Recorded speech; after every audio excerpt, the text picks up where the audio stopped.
Hey everybody, what's up and welcome back to today's video guys. And today guys, I'm going to go ahead and be showing you how to turn up volume in GarageBand.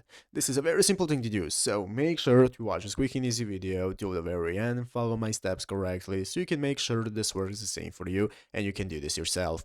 But yeah guys, let's get straight into it. So the first thing you want to do is go ahead and open up the official GarageBand application on your mobile phone if you've not already. If you do not have the application, just go to the App Store and download it. And after opening it up, you'll be greeted by this main page right here, which is the home page where you can find all the instruments you can play, you have your audio recorder, and so on.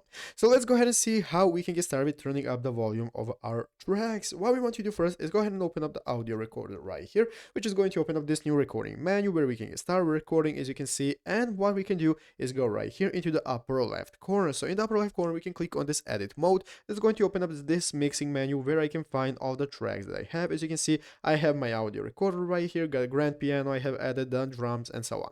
So basically guys, if we want to turn up the volume of our tracks, all we have to do is just go ahead and click on the sliders option right here next to the FX options, and this is going to open up track settings. And in the track settings, we have our track volume. So what you can do guys is go ahead and hold the track volume button and select how much you want it to be louder, drag and drop it, and after that just exit out and save it, and it's automatically going to be applied.